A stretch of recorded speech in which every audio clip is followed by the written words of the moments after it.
Hi, happy anniversary to It's Magic Charlie Brown. Yes, we are recording this Zoom on the actual 40th anniversary of It's Magic Charlie Brown, which originally aired on April 28th, 1981.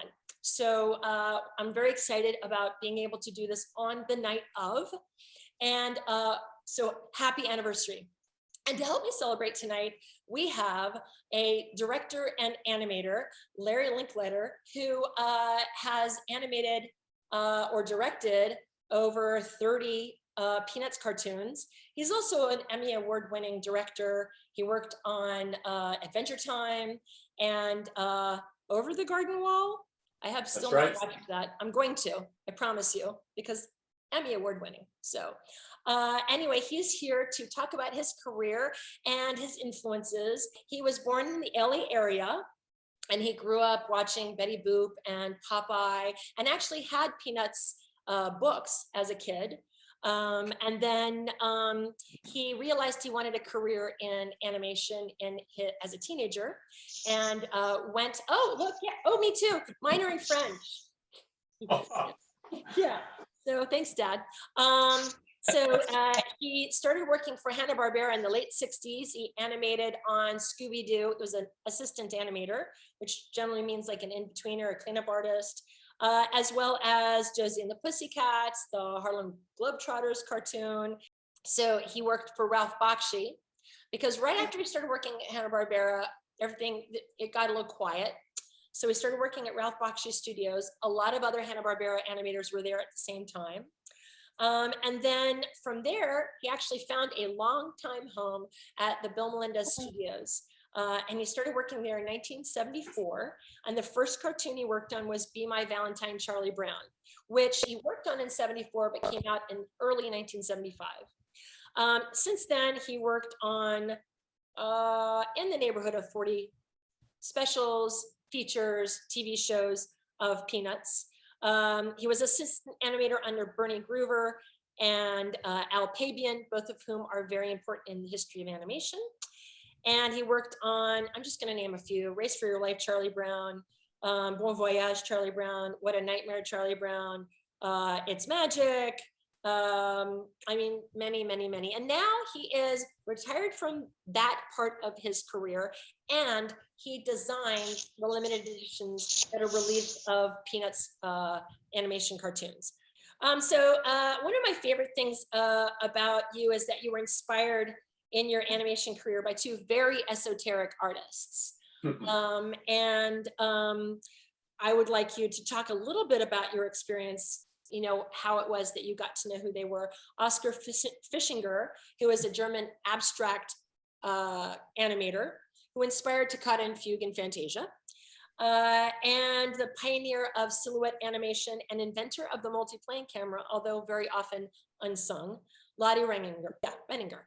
Can you tell us a little bit about what you remember about the tourney of animation, which is where you discovered both of these animators, and what you found inspiring about them? Yeah, actually, Lottie Renninger, I used to see on television, of all things. I can't imagine anyone showing that sort of film on television these days, but for some reason, I don't know, I was a kid, and some show that I was watching, one of the cartoons they would show, in addition to Betty Boop and Popeye and all the rest, were these Lottie Renninger cartoons, and they were absolutely spellbinding. And it kind of stuck with me. I mean, the idea of sort of creating this fantasy world that you could do anything visually, and I love that. And so, yeah, when anybody asks me what inspired me in animation, that's one of the first. I also liked, the reason I liked the Betty Boop and Popeye cartoons and all those really old cartoons so much was because they moved to the music. You know, there she goes. There was always this, you know, this sort of bouncy kind of jazz music, and the characters were always, you know, doing this all the time, and they looked like they were having such a good time. So I like that a lot. I discovered Oscar Fischinger, as you said, when the tourney of animation came to town. I was probably in high school around that time, and I used to go to those with some friends. And again, there were any number of films from all over the world. They were all wonderful, but Oscar Fischinger's were, again, fascinating to me because it made me realize that a cartoon or an animated film did not have to be a cartoon. It could be what he called a motion painting. And so I think that's when I began to take the idea seriously that I could draw in time. I could create something that moved. Anyway. And both of those animators are quite unsung, and especially Lottie, who is really she created the first full-length feature animation. So you worked at Hanna-Barbera, which changed the way you saw the world because of the crew that worked there. I love that. I think you had never traveled, you were in LA, you hadn't gone anywhere. And so you started working in Hanna-Barbera. Talk a little bit about how that opened your eyes. Well, in so many ways. First of all, I think it was realizing that there were these artists from all over the world. When Disney first started making cartoons, he started hiring people from everywhere, and so I think that's why there was such a wealth of artists in Los Angeles from, as I said, from all over the world, and they didn't all stay at Disney. So when I went to work at Hanna-Barbera, by the way, I don't know if I should say this, but oh, please do. It was my first job, but the first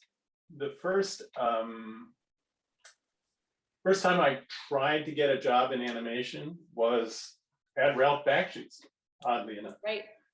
Yeah. So I went there, and they were very, again, the animation community, both in Los Angeles and New York or wherever you go, they're very warm and accommodating. So the animators that I met at Ralph Bakshi's were very friendly and very happy to talk to me. But obviously I didn't know what I was doing, and they asked me if I had a portfolio, and I said, "What's a portfolio?" And so by the time I applied at Hanna-Barbera, I had a portfolio. So that worked out okay. As I said, there were a lot of artists from all over the world. And as you said, I had not traveled, and I did not know much about any of these people or their way of looking at things or their way of explaining things. But when you talk to them, they all had a different approach. And there was one guy who, if you asked him, what is a gas lamp and how does that work? Because when I started at H&B, it was as an assistant layout artist.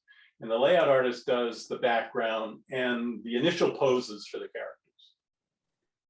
And I had to draw a scene with a gas lamp in it. And so I went to this guy who I was told, he knows everything. You go ask him and you'll get a real education. Well, after about 45 minutes to an hour of his describing how you build a gas lamp, he would draw it from the inside out, and the drawing getting darker and darker, but every step of the way you knew what he was talking about and what he was drawing, and it was fascinating. Anyway, yeah, Hanna-Barbera was a lot of fun, and the looseness of it allowed me to walk around and to learn what everybody did. I learned how to read track. I learned how to paint backgrounds just by walking around and spending 10 minutes each day talking to somebody different. So that was a real education for me, yes. And did you spend time around Iwa Takamoto or Bob Singer or Bob Singer's the guy that hired me. Really? So, yeah, so in a way he was my mentor. You know, the first, I mean, he was too busy to be helping me the whole time, but the first week or so, he really just sort of helped me get my legs and get situated, that sort of thing. So And yeah. Filipino, did you know Willie? I knew Willie, and revered him from afar, actually, mostly because you know, I was given the story that he was the last person around who could draw Bugs Bunny the way Bob McKimson did. There's a bit of a freewheeling attitude, Definitely. pervasive at Hanna-Barbera. Yeah, it was pretty wild at times, and everybody drew cartoons about everybody. They all had great senses of humor. As an animation artist, you've been influenced and mentored and inspired by some great artists, some of whom we just mentioned. I asked you to make a list of just a few of them because you say there are a lot of people who have influenced you, and talk a little bit about them. So let's do that. So you mentioned Oscar, and actually you have some of his original art, which I think is really Sure. cool. I have it right, Go grab right it. here. Yeah. Here's one. So this is an animator who was really completely in the lead of creating abstract animation. I mean, he really is, he's the father of that, really. And then, okay, so Bill Melendez, talk a little bit. Oh, you have another one, please, yes. Yeah, Oscar believed that sound and visual were connected. So he did an experiment where he filed, motion picture film has an optical recording track on the side of it. So as it runs through the camera, the microphone picks up your voice and records it as a wiggly line on the side of the film that goes corresponding to the frames of the film. He filed out on his camera the thing that sort of prevented you from exposing that piece of film. And he actually set it up so that he could shoot strips of artwork. And he hired crews of people to paint these long strips of points and circles and various things, and then he would photograph them on the soundtrack of the film, and he'd play it, and he refined that system to where he could get bells and whistles and hums, and it was like the first, computer music before computers. It's absolutely electronic music. Yeah, 100%. yeah, very strange sounding stuff. So that's so avant-garde. I love that. Yeah. So you, when you moved to Bill Melendez Studios, you did mention to me that Bill was a really strong influence on you. So what about him was the strongest influence for you? It was, I'd been there a while. I sort of kept my head down and did my work, and I had Al Pavian as my roommate, and we would hash out our issues together and figure out the answers. So I really didn't have a lot of interaction with Bill until he decided that I could be an animator for him. So when that happened, then I sort of decided, well, I could be a little more gutsy, and I had an idea about a scene, and so I knocked on his door, walked into his office, presented my idea to him, and didn't seem to get much of an impression. And so I went back to my desk and scratched my head and thought about it. And I thought, maybe if I draw it out, maybe if I make some drawings. So I did. I made a few drawings, went up back to him, same idea, only this time I could show him. And it was like that. It was amazing. He listened, he paid attention, and told me what he liked about the idea and what might modify it a bit to make it better. And suddenly I realized, oh, I wonder how many people are visual like that. It's a good way to communicate. So absolutely, that's wonderful. And Al Pabian you put on your list, who is very important to the history of Peanuts cartoons. What was he to you, and what was he, from your perspective, to the Peanuts, the Bill Melendez Studios? Well, I would have to say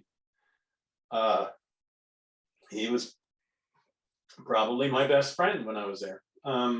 Definitely, he was a mentor. He had a great sense of humor, like all the rest of them, and was very perceptive. And essentially, he taught me how to draw the characters in various situations. Like I think I told you before, if you look at a front-on shot of, say, Charlie Brown, and then you look at a profile, and the nose is slightly lower in the profile, and the eyes are in a different place. Everything is slightly different in the profile than they are in the front. But it was drawn as a comic strip. It wasn't intended as an animated film until Schultz said, Bill Melendez is the one to do it, and so to turn the head, if you just turn it straight across, you'll see the nose, shift, and the eyes shift. Everything kind of shifts a little bit. The head shape kind of changes shape and looks a little weird. But if you move the head with an arc or turn it really quickly, depending upon what kind of timing is required, it works much better. You don't notice those changes. And that's something that he taught me as well. And Bill Littlejohn, you had mentioned a little bit. Well, Littlejohn was probably the biggest inspiration for me as an animator, because I had to learn about timing and weight and squash and stretch and what you can get away with distorting these characters, because Schultz really didn't like to see the characters not looking the way that he imagined that they should. And Littlejohn could really distort them, as you probably know. If you don't already know, and I assume most of you do, but anytime you see a really wild scene with Snoopy, let's start with Snoopy. Snoopy wrestling the lawn chair in the Thanksgiving show, or the flying ace scenes. Any of the really expressive scenes with Snoopy were probably animated by Littlejohn. In fact, I could almost guarantee that they were. Once you start to recognize the way he handles movement and the way he draws the characters, you can look at any of the other characters that he animates and see that same quality. Bill Littlejohn was one of the few animators who could animate straight ahead, without making the in-between charts. And nobody did assistant work for him. He did the whole scene. And it was really, really fast. Not always fast, sometimes, beautifully slow, but he was certainly. In fact, I think I remember a scene where he did a slow motion scene of Snoopy doing something that was maybe the waterbed scene, I don't know. But at any point, yeah, his stuff was very fluid, had a wonderful sense of character and weight and all of that. And so anytime I had a question about how I might improve what I was trying to do, I could always look at something he had done and learn.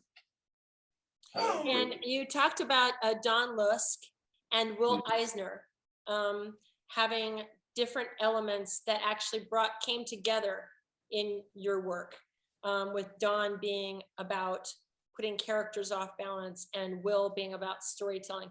Can you share a little bit about those two very, very important animators, like two of the most important animators in the history, or artists in the history of the 20th century? And then we're going to show people a clip as an example of what they taught you. Well, Don Lusk was a Disney animator that came to work with Bill, a friend of his, and did some wonderful animation there.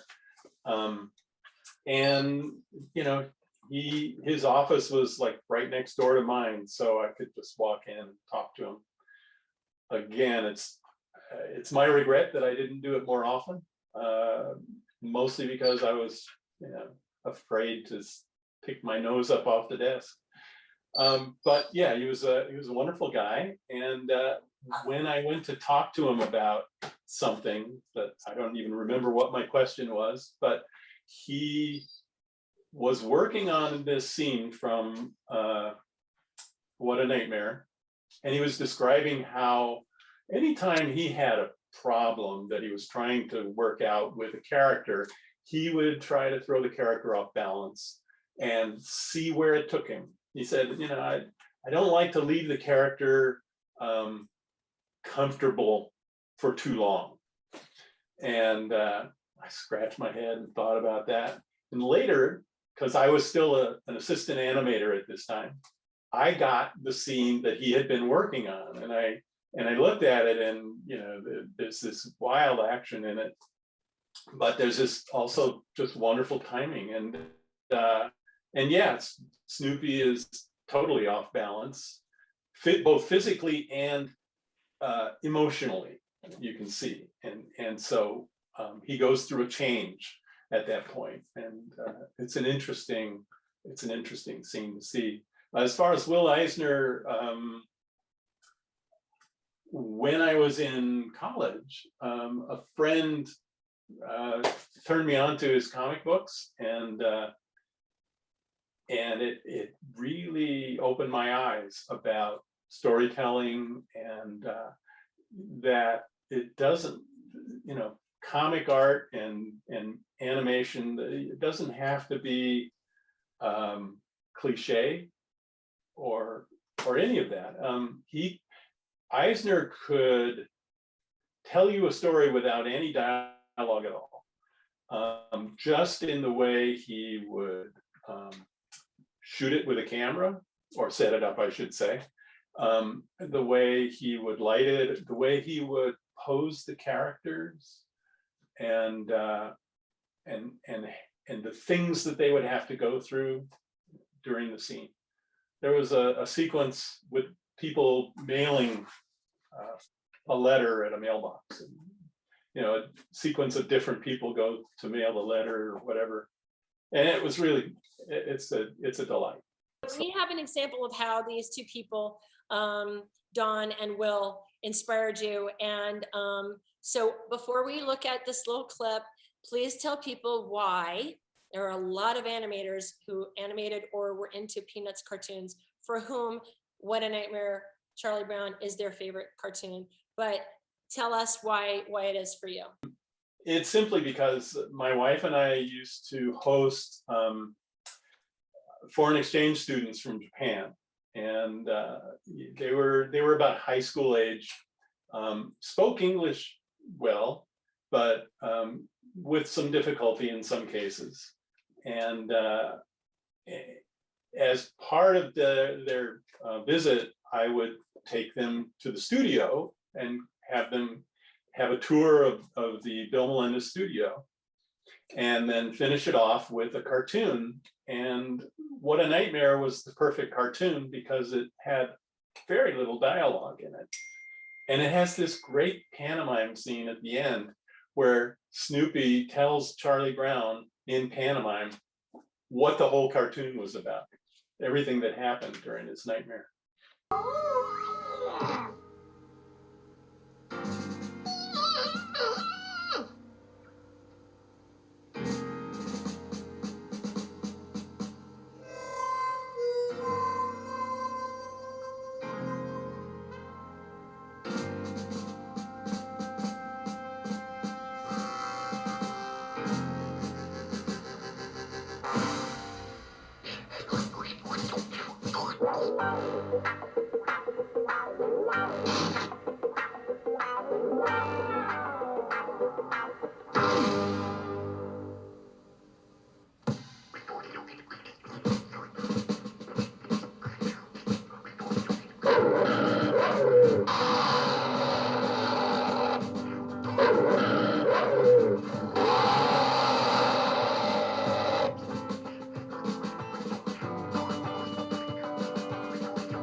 Talk to us a little bit about throwing Snoopy off of balance and storytelling as it relates to that exact clip.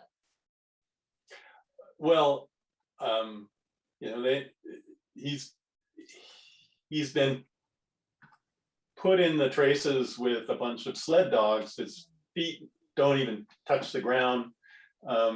He's really not built for the job. Plus, the dogs are all, wild, semi-wild dogs, and when the food gets thrown out, they don't let him have any, and they don't let him get a drink, and they don't let him sleep with them, all of that. And poor little Snoopy is really suffering until he finally sort of hears the call of the wild and gets down on all fours and lets them know that he's every bit a dog as they are. So it's kind of the actual the crescendo of the story, really. It's like he does what he has to do, right, to survive in that situation, and he turns into a dog, which he isn't really a dog. He's a funny looking kid. Yeah, right. Yep. When you went from assistant animator to director, and also did a lot of other untitled jobs, like what they call graphic blandishment. I think that graphic blandishment came about as a result of Bill just wanting to find a catch-all for everybody. So under graphic blandishment, you will have animators. Oh. You will have layout artists, you will have assistant animators, and just about everybody that had anything to do with handling the artwork is under graphic blandishment. There are a lot of people that work at the studio in various capacities that are listed under graphic blandishment who would probably otherwise not have gotten any kind of credit. So for you, what did it mean to be an assistant animator? What was that in the context of Bill Melendez Studios? What did you do as an assistant animator?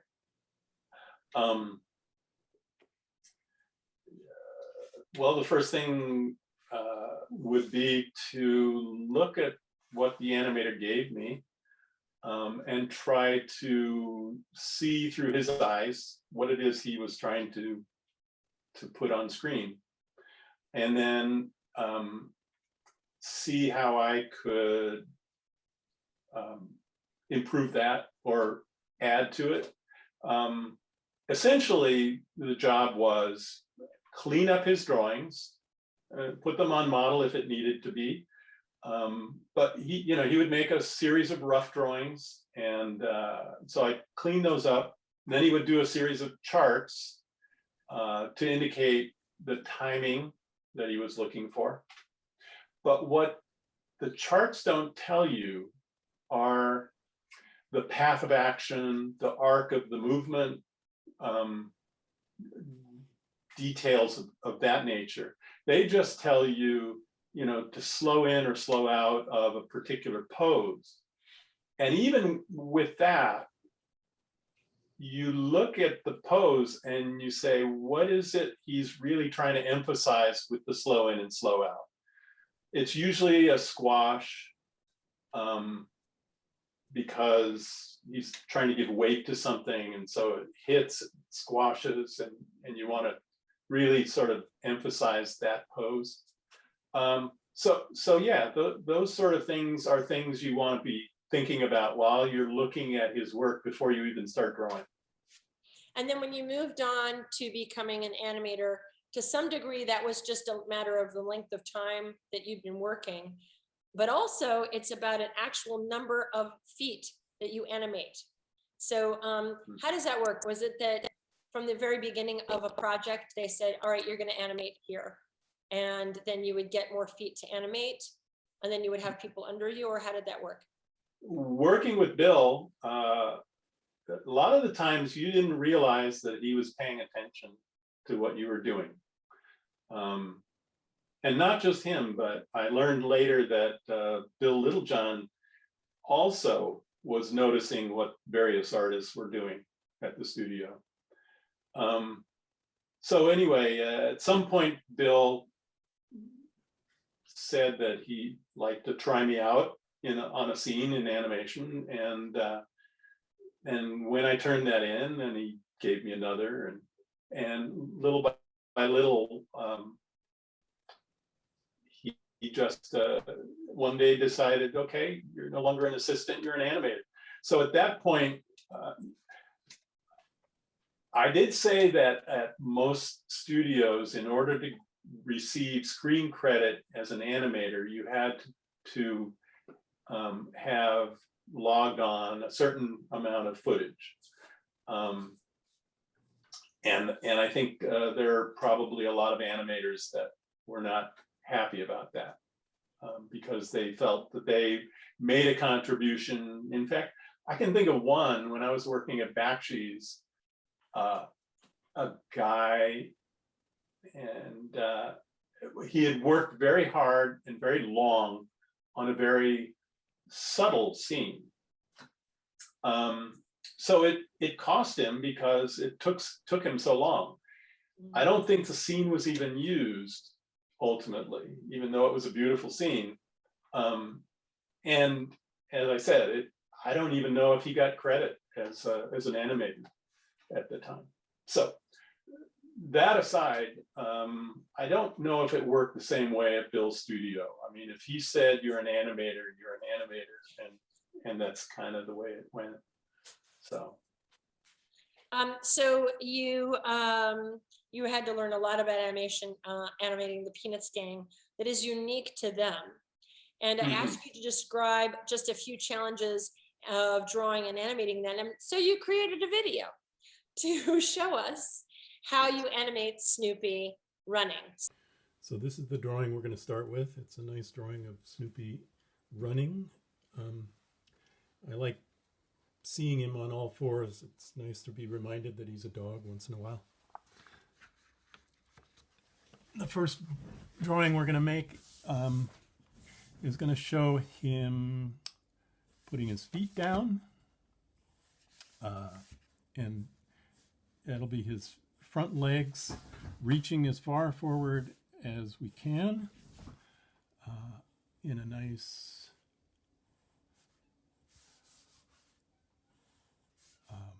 long reach.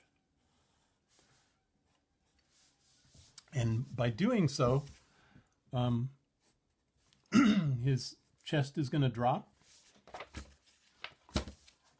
slightly as his rear feet come forward.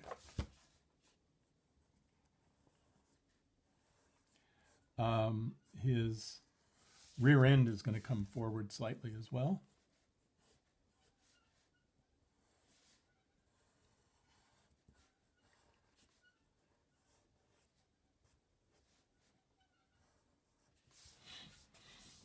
Now, when his chest drops, his neck and shoulders will drop, and his head will drop a little bit, but we're going to try and keep his head pretty much in place, especially, the farther out you get. He's got a long muzzle, and his nose sticks way out there. So we're going to try and keep his nose, even though it's going to bounce up and down slightly, we're going to try and keep it fairly steady, because his face is what we are looking at the most, and if it's moving a lot, it's kind of hard to focus on. So we'll show it drop slightly, but by keeping his nose in pretty much anchored in place, it'll be easier to actually see his face. Now, as his head drops, his ears will drop as well, but the end of his ear will come forward without really dropping so much, and so it'll almost appear to be flying up, and in fact it does just a bit. Likewise, his tail will continue kind of a forward movement like that, even though where it's connected to his rear end, it might drop slightly. So you have several things happening. The overall volume has become slightly narrow because his legs have come forward. His back is beginning to squash a bit. His torso here is beginning to get narrower this way, but at the same time, with his legs coming down and his neck coming down and his ears coming up, the volume has changed in this direction as well, and it's grown a little bit. So this shape, if you were to make a box around it, has changed slightly by getting squashed this way and consequently getting pushed up in that direction.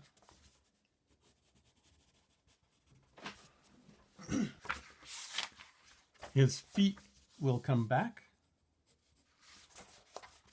His front feet will come back. But in the meantime, his rear feet will start to reach forward.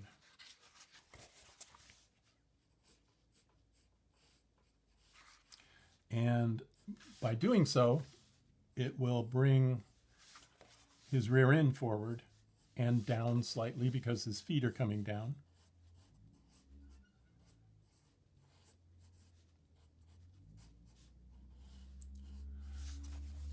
And and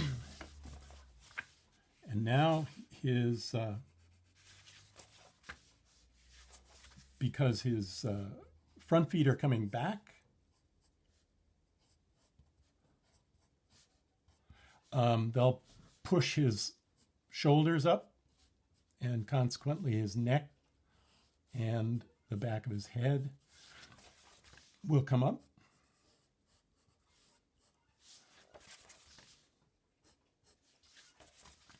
So now you can see his his body really becomes squashed, where his legs have crossed over each other.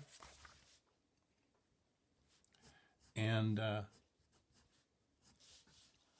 you get this nice arch in his back.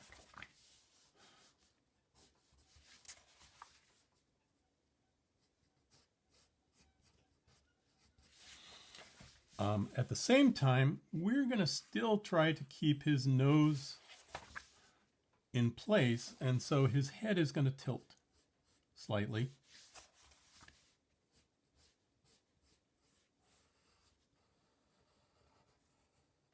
This keeps him, again, from moving his head a whole lot. It more or less stays in place, and it makes it easier for us to watch his face. Meanwhile, his ears are doing something interesting because, again, where the ears are connected to his head, now the head's moving up. That point is moving up as well. But this downward bend, you know, where the ears were pulled down with his head, is going to move out along the ear so that the end of the ear might still be up slightly, but there'll be this dip that travels out along the ear to the end and gives you this nice overlapping action of the ears waving. Likewise, the tail, where the tail was connected, has been pulled down as the legs have come forward and the rear end is dropped. But the end of the tail, farthest away from where it's connected, stays up and in fact describes the curve of the movement of his tail.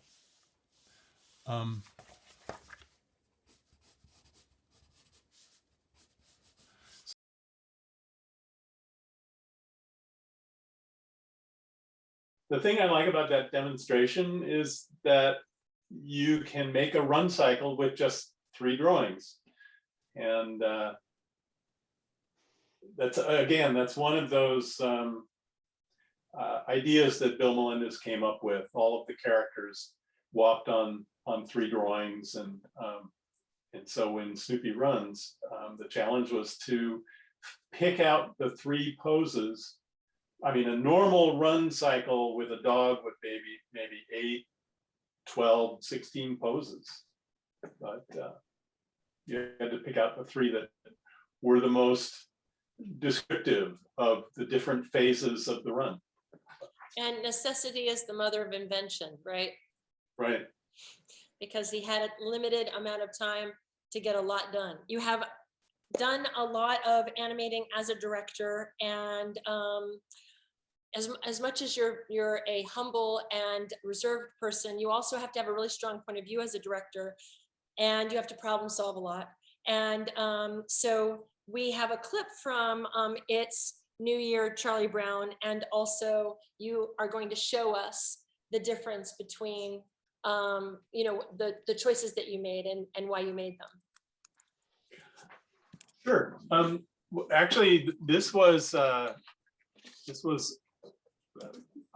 pretty early still in my work as an animator for the studio, and in looking back at it, I can see a lot of missed opportunities.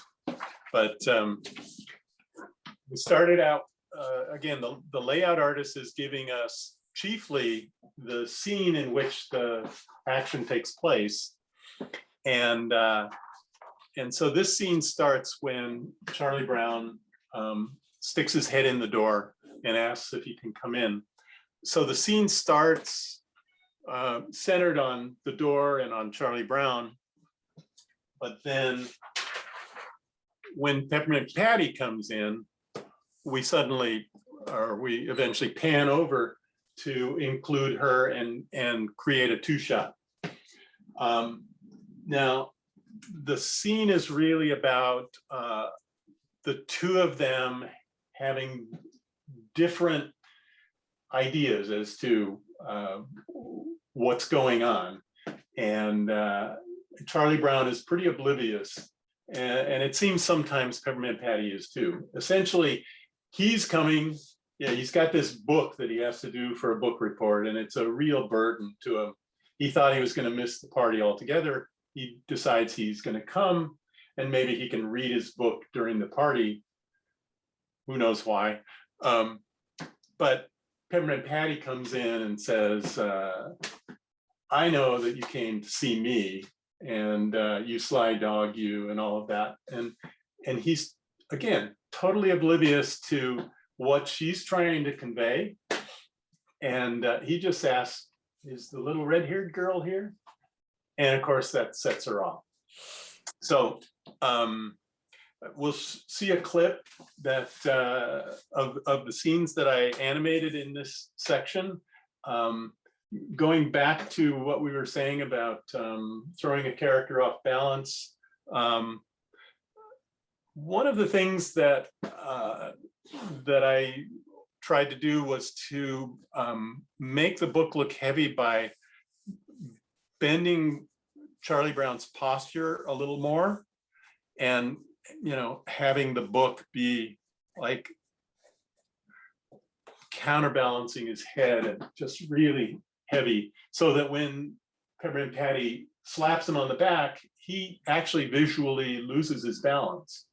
But then he comes back, and by that time she's crossing the room to shut the door behind him so that he can't leave when she says, you're here to see me. And well, we'll look at the clip and you can see kind of how it goes. Hi, can I come in? I thought you had a study. Well, I thought I could read some of it here. Come on, Chuck, admit it, sly dog. You wanted to start the new year with me. Well, I was kind of hoping the little red-haired girl would show up. Chuck, you drive me crazy. Come on, sir. Everybody is ready for musical chairs. Okay, let's get started. Can I play? Oh, I guess so, Chuck. Come on. There's some rough spots there where I sort of feel like Peppermint Patty's expression could have changed a little more slowly, and waited a little bit before she realized what he was saying, that sort of thing. But overall, I felt pretty good about some of the innovation that I put into the scene that wasn't there in the layout or in the storyboard.